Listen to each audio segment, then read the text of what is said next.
Hello, and welcome to tonight's Facebook Live, where I've attempted to go without glasses for vanity reasons.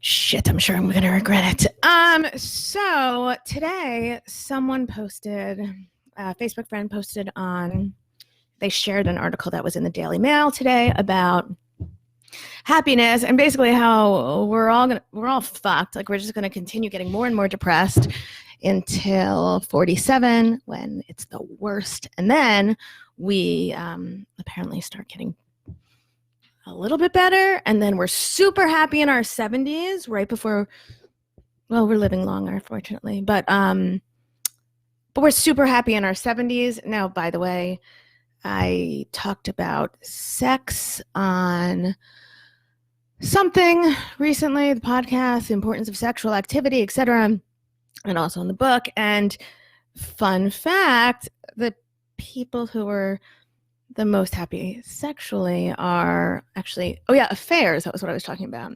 Right. This was on the last live I did, was men in their 70s and older. And my personal belief is that that's because there are fewer men still alive, and therefore there are more available women for sexual activity. And that's why they're having more sex.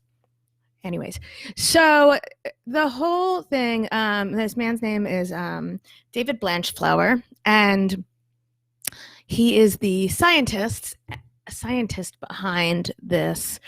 I guess he's a scientist behind the research that is now sweeping the world, because it's not just country. And at first I thought, well, the Daily Mail's going to be crap, so let me look and see what this is really about. And then I saw that it was everywhere, and that apparently just the rest of the tremendous shit that's going bad in our world had sort of shrouded this research, which is a shame because, look, 10 Steps to Finding Happy, March 20th. Hopefully by then I'll learn to place things in front of a camera thing.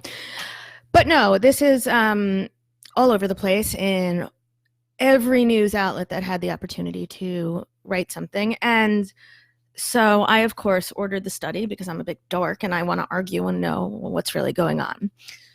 So to explain, there are various kinds of research that we can do as therapists, scientists,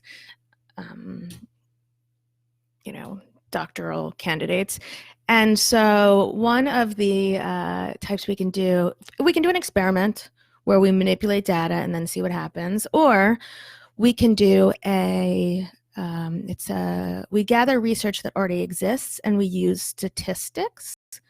I don't math, but we use statistics to look for themes and commonalities, and then we try to prove our theory based on these statistics. It involves quadratic equations. You don't really care. Here's what's important. What's important is that there was this tremendous amount of research out there because some random group, I wrote it down, but now I can't find it. But some random group had been collecting information since 1972, asking people about their happiness, and then, relating other variables and trying to figure out how it all went together. I read two of Dr. Blanchower's papers. He's also a professor at Harvard, so Dartmouth. So I sort of am. I'll give you the benefit of the doubt, Dr. Blanchower. But basically, he's really into this. I think he would be really into the International Day of Happiness, aka the release of the book. But so he's done a lot of work to bring all this information together, and it's pretty solid. I wanted it to be like a misinterpretation of the media, so I could mock the media and then praise the scientists. But really, first of all, he's so badass and he's funny, and you should read through this paper. He says the funniest things. He says, what does he say? I don't know. He points out something about like death, and he says dead people can't. Granted, dead people don't respond to surveys. So I think I have an intellectual crush on him now because he's fantastic. So starting in 1972, people started collecting data, this group, it's called Social Something, on happiness. And you had to answer, there were 3 categories you got to pick. It was, I am very happy, pretty happy, or not too happy. So, okay, fine. Also, I think if you ask me at any given day, my answer will be different. I imagine yours would be too. Fine. I also don't know how they found these people, if they called them on the phone. And if so, if you call me during dinner hour and I'm 35 with 2 young kids, I'm going to be pretty fucking unhappy at the moment. Nonetheless, they asked them about their happiness, and they also asked about their income, age, gender, education, marital status, diet. Then there was a category that's called other personal characteristics, which is kind of weird, but fine. And then they took into account the region and country, because we obviously want to know if something is more important, more relevant, should be given more weight in a more developed country rather than a developing country, which, by the way, that's what the third world country that I'm always like, that's not what it's called. Well, it's called a developing country. Fine. They found overall, and one of the issues I sort of was worried about is that how can we have the same results from 1972 on? Fine. I'm giving it a listen. So in case you're wondering when you're likely to be happy, it is 47 is the worst. I'm sorry. 47 is the worst. And it's so huge that it's comparable to being suddenly fired, separation or divorce, death of a loved one. It's that monumental, the devastation you will experience. And then your happiness will peak again in your 70s. So like 0 to 16, you're cool. And then 16 to 30, life starts sucking. And then the low point of that U, which I'm going to talk about a lot. I can't do it, but you guys know what a U looks like. Come on. If you can get on Facebook, you know what a U looks like. So this low point of this U is actually like 47, 48. And then it ups. I should have gone the other way. Ups. And then at 70, you're happy as shit again. Which is odd, but I guess, well, that's what I want to talk about. So the other things that affect happiness are age, gender, diet, smoking, and money. We have been trying to say for years that money does not buy happiness, but guess what? It does. Scientifically speaking, it does. Do with that as you may. However, here's the catch. If you are the only person in town with a bright, shiny gold Lexus, that's all I got. I'm not a car person. If you're the only person in town with a bright, shiny gold Lexus, your happiness is going to be like, man, I'm the man. But if you have a Lexus and then other people start having Lexuses, suddenly your accomplishment, your financial and emotional accomplishment, does not rate as high. It actually starts going down because we as humans are comparative people and kind of assholes. And so, although we say we want to root for other people to do well and succeed, I'm not sure we really do. Science is not sure we really do, because your level of happiness is comparable to your neighbor's level of unhappiness. And if it sounds odd to you, perhaps you haven't been out in the world lately. I'm saving this for a later episode on mean girls and covert aggression, and that's probably going to be next week. But I have to vent because this just happened yesterday. My 9-year-old is beautiful, smart, sweet because she's supposed to be, and all over a rock star. If you've seen me on this, I mean, she's a great singer. She sings my intros, whatever. So there are a few girls in her grade that are notoriously, can't really use the C word to talk about kids, can you? Anyways, they're notoriously awful. And so my daughter was walking down the hall and she saw this girl walking towards her. And because they're friendly-ish, and they run in the same group. She said, hi. And the girl goes, hi, ugly face, and kept walking. Because apparently my daughter's happiness was impacting this lovely young thing's happiness. My daughter told me the story. I asked her, I was like, are you okay? And then I was like, should I say something? And she goes, I know I'm beautiful. I don't need her shit. So she didn't say shit. She would have but she didn't. So it starts at a young age. It's like we can't have other people being happy. It makes us unhappy, which is unfortunate. So who is happy? Well, again, it's, the 30, it's like this narrow group. It's these two, it's the young ones and the old ones. Another thing that impacts your happiness is if you're a woman, maybe, or maybe we've just been told that we have to appear happy. If you are white, educated, married, and have money. And why is none of that surprising? It's not surprising. It's just not. I also think that when this factors in smoking as something that is an inverse relationship with happiness, which means people who smoke are less likely to be happy. If you look at smoking as a stress coping mechanism, fine, makes sense. Makes sense, but I don't know how much it's a chicken versus egg. The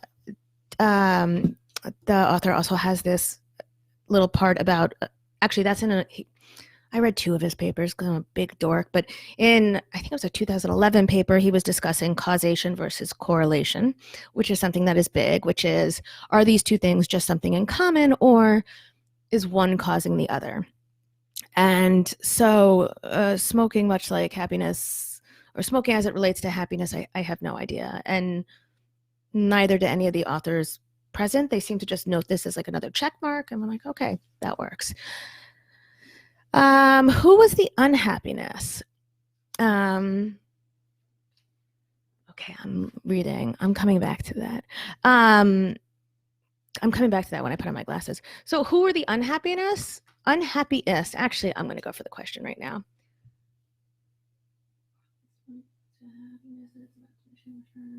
Yep, that's true. You can have your cigars. So I have a comment that there was a study, and it's from a shrink, so as I take it for reals, and he's a brilliant shrink. So he saw a study that until it meets our basic needs, money correlates to happiness, and after that, it's diminishing returns. Like the happiness of someone who makes $15,000 a year versus someone who makes $75,000 a year will be large, but the difference between 5 million and 80 million is negligible. Well, I disagree with the latter example, but I agree and appreciate the, you can all smoke your cigars. I don't care. So I drink my whiskey. We're fine. I think 5 million to 80 million might be different, but I do understand what you're saying. I think that the big point that you have is about meeting our basic needs. And I say this all the time. My example is, yes, scotch is good too. I'm more of a rye girl, but hold on. And so the basic point of meeting the basic needs is developed countries, or as I like to call them, because I am poorly informed on this, non-third world countries, but apparently it's developed countries. There's a luxury. There is a luxury to depression. It sucks. You're not partaking in it because you're spoiled or anything, but when you're struggling to survive, depression should be expected, and yet it occurs a bit less often. Similarly, in countries where there is a shortage of food, there's not a lot of anorexia. It's like we have the ability to have more mental illness or express it, or perhaps just simply to diagnose it, which is interesting in and of itself. However, this study by David Blanchower, I keep wanting to mess up his name, found that cross-culturally there was consistency in this happiness of you that is all over the place, not just the Daily Mail. So who is the unhappy people are in these studies? And once again, it's not one study. It's a compilation of a vast amount of research that we are evaluating using math, I don't math, but statistically proving by a large enough margin that this is relevant. It's sort of like if, the kids that are the oldest in the class end up doing better than the kids that are the youngest in the class overall on average, and you can prove that numerically, bingo. So this is what they did, but it's a vast amount of research. I can't imagine the numbers. It makes my head hurt just thinking about it. So not an experiment, but an assessment of knowledge without manipulation, simply collecting and analyzing data. It's definitely something from like a Jason Bourne movie. Think about it like that. Fine, who's unhappy? Well, people who work at home, which I sort of think is funny because I can see that one. People who are widowed, divorced, or separated, or, and this was kind of the one I thought was interesting, particularly people whose parents divorced before they were 16. I thought about it a lot, and I don't know why that number is significant, but nonetheless, that's what we got. And a lot of people worry about divorcing and ruining their kids. So far, there's no evidence you're going to ruin your kids, but there may be more evidence that kids are sadder. However, I know from previous research that, again, the divorce and affair thing, this comes in handy. All these weekly live Facebook things. So people are more likely to get divorced in the first 2 years, and then again at year like 10 or 11. So it does make sense that if you make it that long, it has a bit of an effect on your kids, I guess. Actually, if anyone's listening and knows anything about that, I would be curious, because I always relate everything back to adoption studies, which show that at it's like 2, 7, and 11 are the years that are important. If a child is adopted before age 2, fantastic, fantastic prognosis for future well-being and relationships. After 7, it gets significantly less, and then after 11, significantly less. That being said, there are exceptions to the rule, and I know a bunch of them, and so it's just statistics. It's just odds. Fine. So I've already expressed my love for him. I mentioned that. So what's up with the you? And I am going to present both sides, what I think are the pros and the cons of this theory. And then I want to talk about what you can do about it and how you can reintroduce happiness into your life. Not surprisingly, I've got an ulterior motive, my book. So couple things that really support this you theory. Apparently, it's, again, I mentioned cross-culturally, and both cross-culturally across the world, it appears to have occurred over time because they've been collecting this research since 1972. Also, the same relationship with the you and unhappiness or happiness, the opposite relationship exists with stress. So we're basically proving that this you exists of people being happiest at 70 and before 16, because there's also a U-shaped relationship with stress, but the reverse. So people are less stressed before 16, although I work with suicidal teens. I'm telling you, that's kind of crap. But regardless, statistically proven. And then they're less stressed after 70. Lots of life changes going on. I'm going to get to that. However, another big thing going is that chimps and orangutans also have the same U-shaped curve. I have no idea how this was measured, but somehow someone measured it, and it's like statistically valid. It's been repeated in a bunch of studies. So I would imagine it's the equivalent lifespan and not actually 70, because I don't know how long chimps and orangutans live. If anyone does, any zoologists, join in, let me know. But it's pretty, there's a lot of good information there and good news and stuff. Here's where I start asking questions, and this is my job, to ask questions, and more importantly to encourage you to ask questions about research, about what that local news anchor says before she's like, coming up, why you're all gonna die from Benadryl. I got nothing. Or my favorite from a few years ago is why getting the flu shot can save your life. They then talked about a study where people that got the flu shot were less likely to die of a severe heart attack. Okay, so that's funny because you have to go to a doctor to get the flu shot. And so if you're going to a doctor, they're probably also checking your heart. This is an example of people taking research and pulling it apart, and scare tactics and fear mongering. And this is actually what I thought this topic was going to be. And I was concerned because, I'm like protecting the happiness, because like me, International Day of Happiness, but I'm also trying to destigmatize mental illness, and I'm trying to protect that too. So I saw this and I was like, well, here we go. Here's tonight's webinar, which wasn't even supposed to happen, but I had to do it because I felt compelled, and it's a good way to spend 30 minutes away from my kids.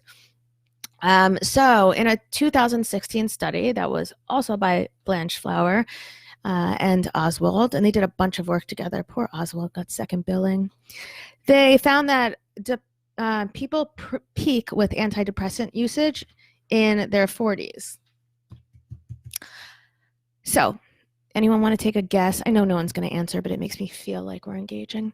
Anyone want to take a guess as to why people might peak with antidepressant usage in their 40s, other than that's when they're most depressed?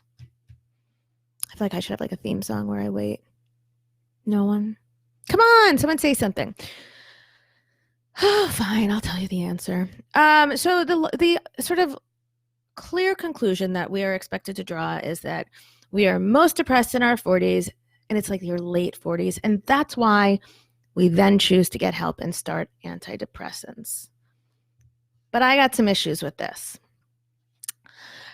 First of all, if the study was done in 2016, it was published in 2016, it was probably done in 2014, people in their late 40s.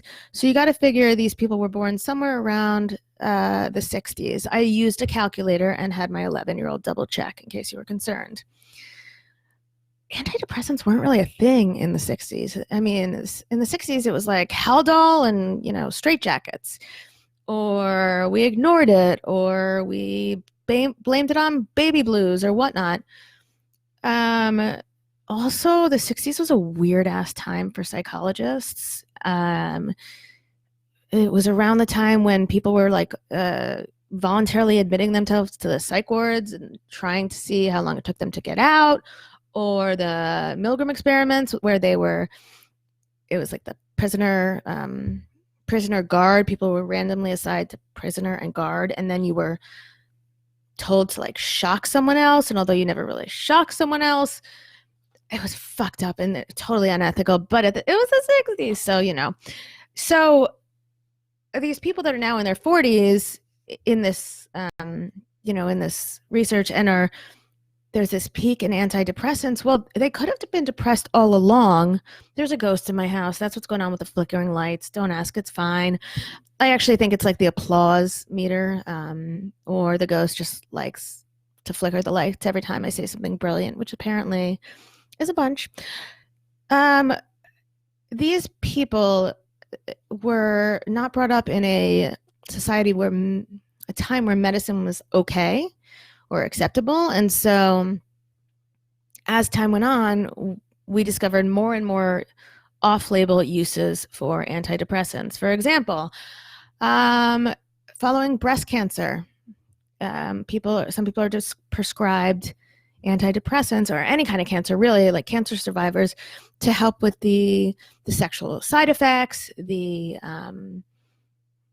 well, let's just go with sexual side effects. There's no reason to get into it. I mentioned breast cancer specifically because I had this conversation with a patient recently.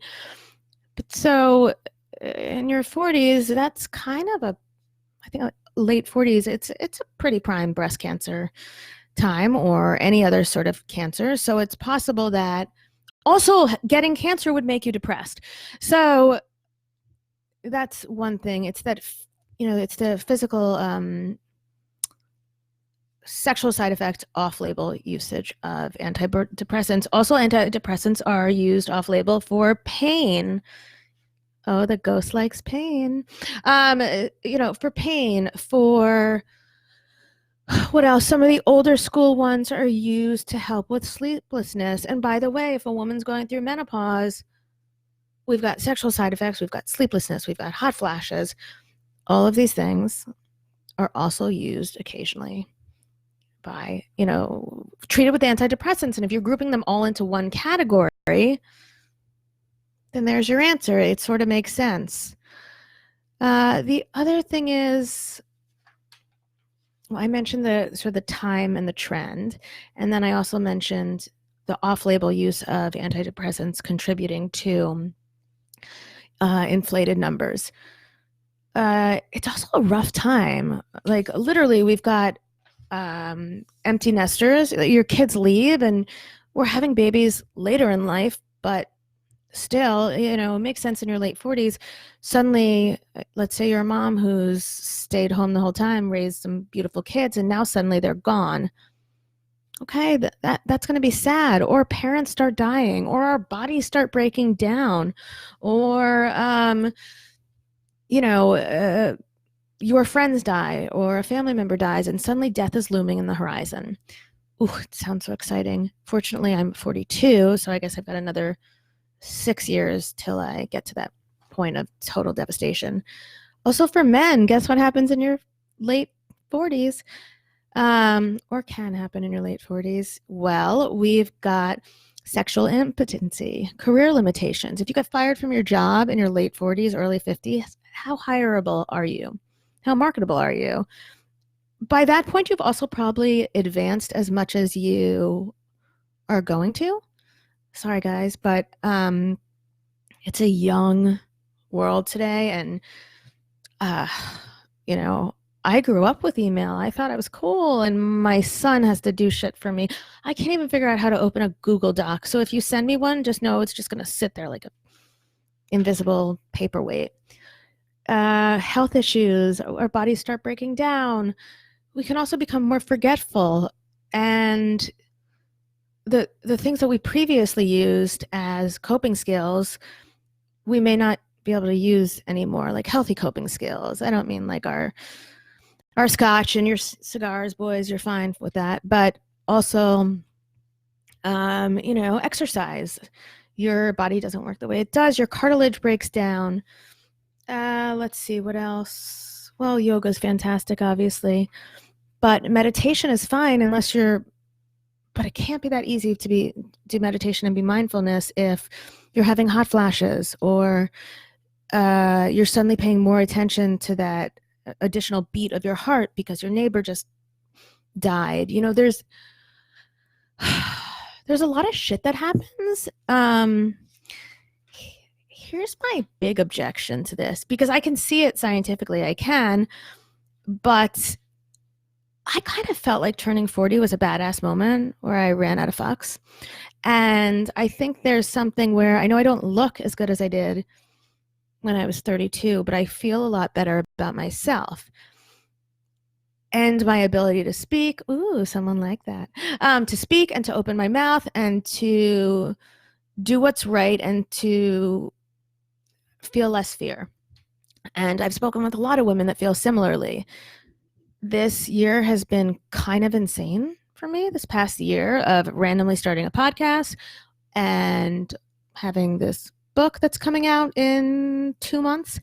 And I love Instagram, but it's a pain in the ass. And I can't figure out algorithms. I can't figure out anything. And then humorously, when I posted on Instagram that if I couldn't hang my curtains in my new house, also stressful, I was going to kill myself, I got a worried call from my mother, which was kind of funny because how many people have died over curtains and valances. I also got a new niche specialty, and it fell into my lap, and I kind of love it. I work a lot with suicidal teenagers, and it's tough work, but it gives me purpose, and I feel passionate about it. So I don't know. Turning 40 wasn't as bad as I thought it was, and 42 has been pretty fucking badass. So I personally can't, I mean, I guess my whole life could fall apart tomorrow and it could be the bottom curve of the U, but then it's helpful to know that things get better. I also think that kids today have it so much tougher than we do, and that 0 to 16 isn't this happy breeze that research so far has proven it to be. And I'm not sure why it reads that way so consistently, but it doesn't make a lot of sense to me. It doesn't have to. The numbers don't lie, but numbers can change, and we should think about how time is going to affect this. I still want to see what Dr. Blanchower is going to do next, because he's so funny and he's so brilliant, and I'm excited.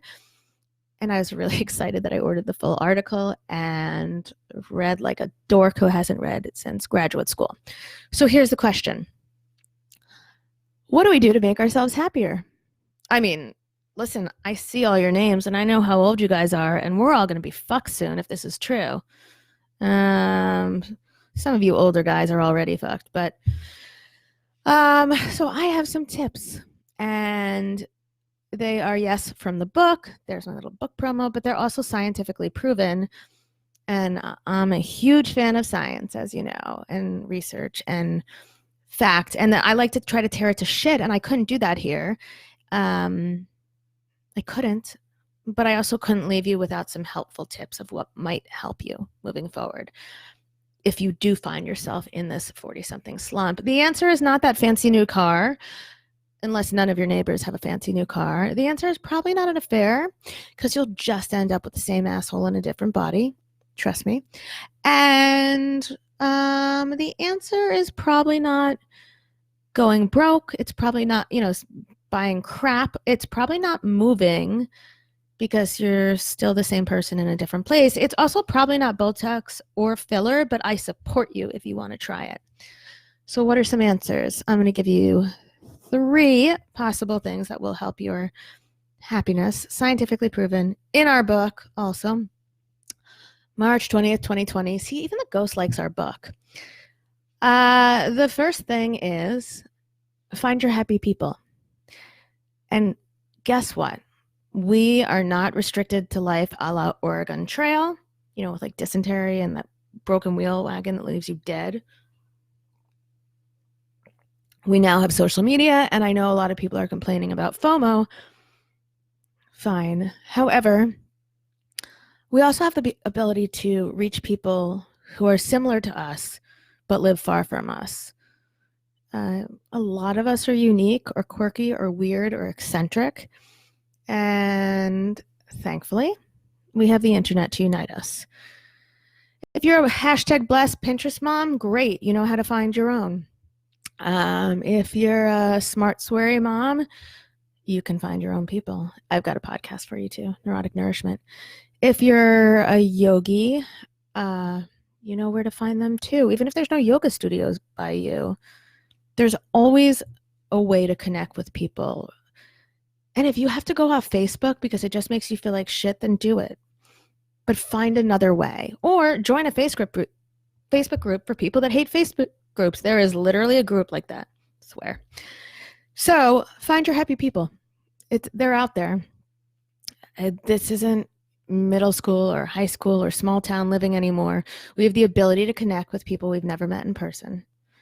I had a funny story happen to me today while doing a podcast like pre-interview, and I realized that I had about 10 people that I had never met in person, but women that I had met through this work that I'm doing, and I could have reached out to anyone and made them laugh. And if you haven't heard from me yet, you will, because it's a funny story. So find your happy people. Second tip, try to accept shit, because life isn't always easy. So if you've been dealt a shitty hand of family or health or a child with lots of issues, find a way to accept that this is where you are now. This is where the other person is now, but it's not where you have to remain. Now, if you can do something about whatever this shit is, Get rid of it.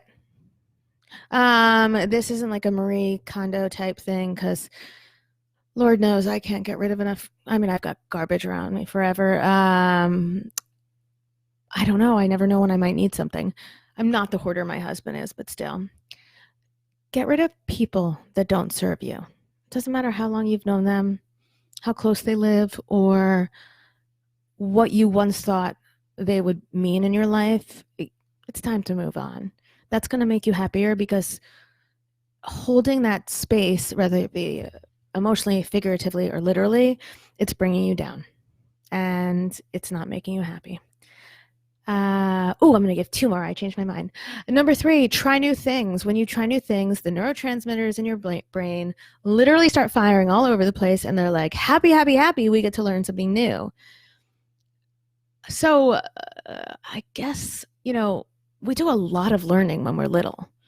I'm still trying to understand that and if you think about it, like they're learning, you learn so much, and then you learn a lot in college too, but then you graduate and you find a job, and the first few years are like, holy shit, chicken without my head. But then I think once you establish yourself, maybe you're around 30. I think by around 30, all you lawyers are supposed to make it to partner or slit your wrists or something. I can't remember. But maybe we stop learning and we stop trying new things. And if we're a runner and we never branch out to Soul Cycle or Orange Theory or another random cult. Oh, Peloton, right. So maybe, and then maybe towards the end of life, when we're in our 70s, whether because of choice or circumstances, maybe then we're trying new things. That would make sense about the you. That would make sense about how people's happiness ebbs and flows. But you can try something new tomorrow. There's always something new and crazy out there. That's the other fantastic thing about our world. Take up a new hobby. Go to a new place. Try hiking.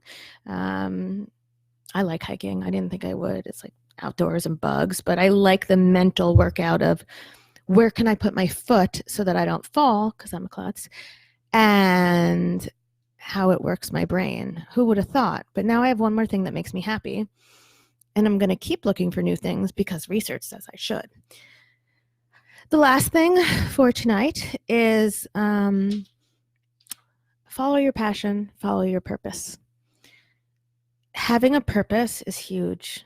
You all know this, I sound like a broken record, but when I started working with suicidal teenagers, I started feeling upset that we didn't talk about it more, and that we we allowed ourselves to be shamed by mental illness. And I want to, on March 20th, I want to use the hashtag 10 steps end the stigma. And mostly I want people to stop being sent to emergency rooms because they're having thoughts about suicide. Thoughts are different than actions. Actions are different than intent. I don't want anyone to ever slip through the cracks in that way. But I also think that if you get sent to the ER, like if you get sent to a psych ward for an eval, you're going to think you're crazy. Doesn't matter how that they send you home. You're still going to be like, why the fuck did they keep me there for 6 hours? And they will. They will. So now my passion, my purpose, besides raising happy, healthy kids, and that's sort of a best of luck anyway, but I'll do that better when I have my passion and my purpose. And so I feel like I'm this mental health advocate, which is why I'm annoying the fuck out of you guys by posting everywhere and trying to put my name out there and trying to pave the way for my next book on suicidality in teens. And I think it's going to be written for teens and parents, sort of the two sides of the same coin. But that's my passion. That's my purpose. And if you'd asked me 4 years ago if I ever would have worked with a suicidal patient, I would have been like, fuck no. No. But I kept it open. I tried new thing. I'm pretty happy. I'm pretty busy and overwhelmed and crazy pants, but I'm pretty happy. If you're interested, you should totally order the full version of his research. Again, it's like an easy read. If you skim over the words you don't understand, like quadratic equations. I don't think that was one, but I'm making it up, or algebra, or I don't know, some other word from high school that's stuck in my brain. He's got a lot to say. He has a lot of valid points to make, and I have a lot of questions for him, but overall, I think what it means to me is that we need to, after 30, in our 40s, in our 50s, this is when we need to find the energy and the effort to want to be happy and to make that happen. We don't have to be unhappy. We don't have to fall into that U-shaped curve. It's just more likely. It's statistically more likely. So let's find a way to defy statistics, because, I don't know, I like the idea of defying something, and defying being unhappy seems like a damn good thing to try. So thank you guys for listening. I am going to leave this up on my Facebook page, obviously. And if you find it helpful, great. If you have questions, you know, you can reach me at any time. Let me know. I'll respond.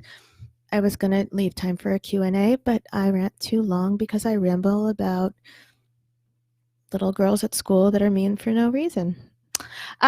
So please feel free to reach out to me. You can find me at the See, the ghost likes that part too. You can find me at the Neurotic Nourishment Podcast. You can find me at, the podcast is available on all, whatever. You guys mostly use Spotify and Apple, Apple, iTunes, whatever. You can follow me at Psych Shrink Mom or at Neurotic Nourishment. Ooh, they like Neurotic Nourishment. Or at 10 Steps Finding Happy. Or I just started a YouTube channel, which is super weird. And it's a little weird, but one of my teenage patients told me that was how I could reach the teenagers. So I'm going to give it a try. Oh, that's so nice. Someone I love very much wrote, "Happiness for me is to forget about yesterday because it is already gone. Live the today with all intensity, like if today was the last one. Do things you like, and please stop worrying about tomorrow because it's not here yet." That is how I live, and of course, faith is what keeps me going. Evelyn, that's beautiful. I love that. I think happiness for me is sort of the road of possibilities that I have the ability to create for myself, and feeling like I can do that. So let me know what happiness for you is. Let me know what your thoughts are.